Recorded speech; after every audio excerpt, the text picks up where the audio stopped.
తెలియంగానే లాభసాటి బేరం ఓడలైపోతున్న ఇంటి పనుల దృశ్యం ఆరేసేటి అందాలన్నీ అడిగే నీటి రద్దం ఏం తగ్గింది మా రామయ్య భోగం ఇక్కడ నది ఊరేగింపులో పడవ మీద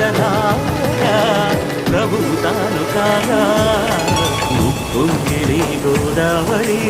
ఊగిందిలే చేదోవరి భూదారిలో నీలాంబరి